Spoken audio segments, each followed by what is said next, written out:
Paulo, o apóstolo, foi um homem do seu tempo. Vamos lembrar que ele viveu aí há 2000 anos atrás, era um judeu fariseu da religião judaica e ele era um cara que não vivia, não nasceu e não vivia em Jerusalém e nem no território de Israel. Ele era um judeu da diáspora, ele vivia fora de Jerusalém, no entanto tinha ascendência judaica e era um religioso judeu daquele contexto. No entanto, ele entendia muito bem o que se passava no Império Romano, porque ele era um judeu da diáspora que vivia ali na geografia dominante do Império Romano, e ele entendia a mentalidade que movia aquelas pessoas. E essa mentalidade era uma mentalidade do Império.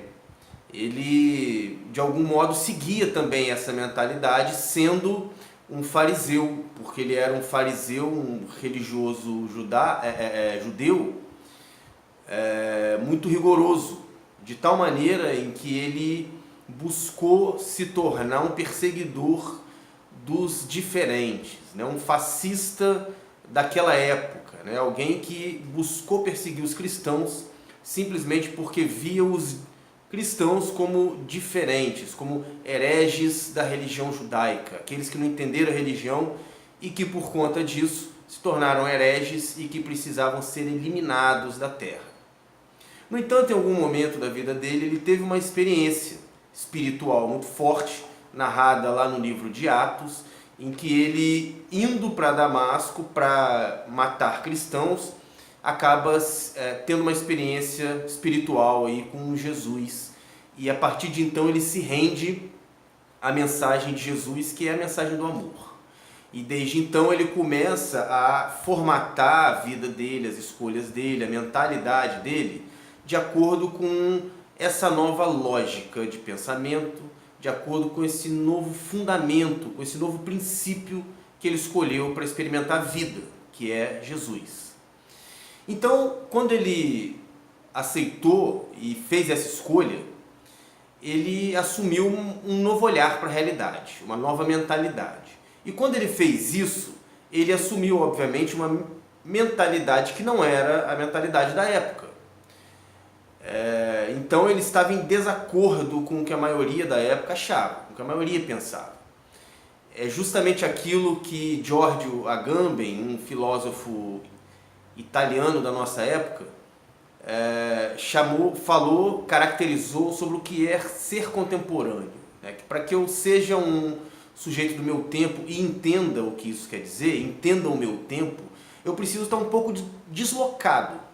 Porque se eu cumpro exatamente a expectativa do meu tempo, eu não consigo enxergá-lo, porque eu estou em linha com ele, estou alinhado com ele.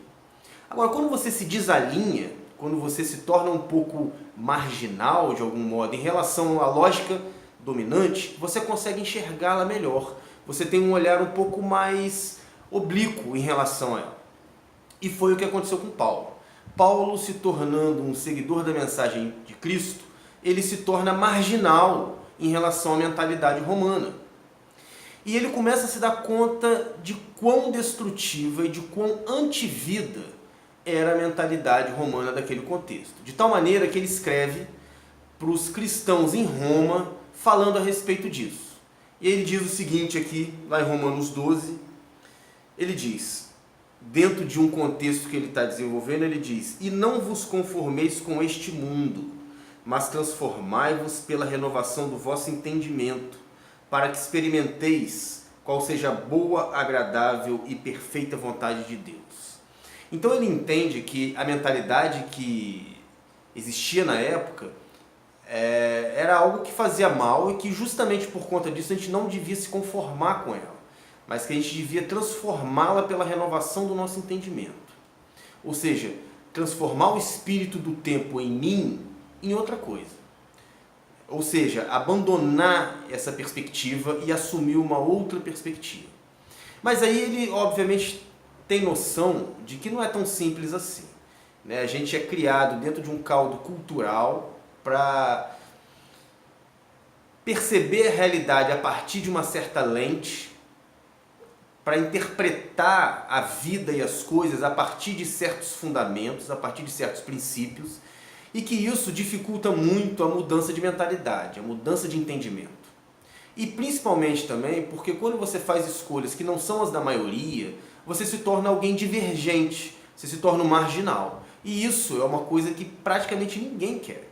Ser aceito nos grupos dos quais a gente faz parte é uma demanda humana básica praticamente. Todo mundo quer ser aceito por outra pessoa, todo mundo quer ser amado, todo mundo quer participar de um grupo social. Então ele entendia que isso não era simples e que, obviamente, se não era simples, é uma batalha. É uma batalha de uma consciência livre que escolheu a lógica do amor, lutar contra as demandas do que ele chama de mundo, dessa mentalidade antivida, lutar contra isso dentro de nós. Então ele sabia que ele estava numa guerra e que ele estava chamando as pessoas para essa guerra, que é uma guerra interna. É uma batalha que se dá dentro de nós e que, segundo ele, é uma batalha entre as demandas humanas da carne e mundanas e as demandas do espírito, que tem a ver com aquele entendimento que a gente já teve de onde a gente precisa chegar, mas que a luta é justamente para que a gente consiga chegar lá. Então, dentro dessa batalha, ele enxergou inimigos. Um desses inimigos, alguns desses inimigos, na verdade, ele nomeou. Ele disse que esses inimigos não eram inimigos humanos, que não era para a gente lutar contra pessoas, mas contra o que ele chamou de principados e potestades. E ele diz aqui em em Efésios 6, ele diz: revesti-vos de toda a armadura de Deus, para que possais estar firmes contra as astutas ciladas do diabo. Pois não temos de lutar contra a carne e o sangue, e sim contra os principados, contra as potestades, contra os poderes deste mundo tenebroso, contra as forças espirituais da maldade nas regiões celestes. Aqui ele está caracterizando o inimigo. Quem é o inimigo? Não é o outro, não é a outra pessoa. Esse outro é a terra em que a gente tem que plantar a sementinha do amor. Através da forma como a gente vive, através da maneira como a gente o trata no trato do dia a dia, nas escolhas cotidianas. A gente precisa plantar o amor nas outras pessoas. Elas não são nossas inimigas, é isso que ele está dizendo. No entanto, os nossos inimigos, os principados e as potestades, usam essas pessoas de algum modo através dessa mentalidade que ele chamou de mundo. E não vos conformeis com este mundo, não vos conformeis com essa mentalidade, não se entreguem a essa forma de existir. E que na época dele tinha certas características específicas daquele momento. Mas que na nossa época esse mundo não desapareceu, muito pelo contrário, ele se expandiu. E essa mentalidade romana, ela não está mais só restrita ao Império Romano, agora ela é global. E essa mentalidade, ou aquilo que Paulo, esses inimigos que Paulo chamou de principados e potestades, talvez no nosso tempo a gente pudesse dar um outro nome e chamar de o capital.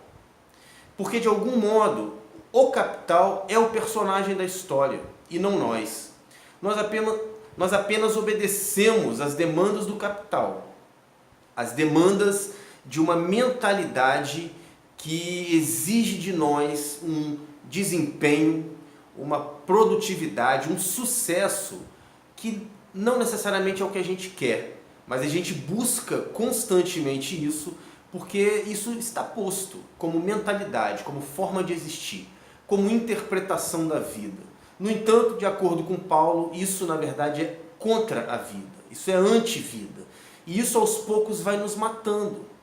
E é justamente por isso que dia a dia a gente vai eliminando o que existe de vida em nós, eliminando e pondo no lugar dessa vida morte, um jeito perverso de olhar para a realidade, uma busca de vantagem, uma busca individual de satisfação apenas daquilo que me interessa como indivíduo. Os outros ao meu redor são apenas a plateia que vai olhar para mim no meu sucesso, na minha jornada rumo ao sucesso, e que é um sucesso proposto por esse ambiente que nós vivemos.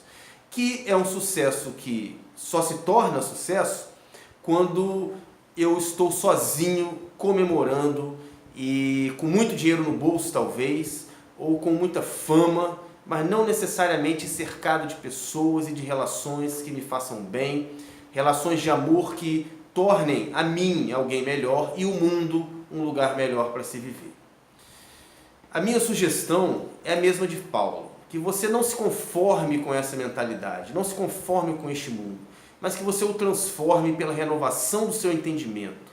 A partir do momento que você entendeu, ou do momento que você ainda vai entender, que o amor é a melhor escolha, que o amai-vos uns aos outros é a melhor maneira de viver no dia a dia, nas práticas cotidianas, é a melhor maneira de implicar a minha vida nessa existência. Todas as outras são anti-vida.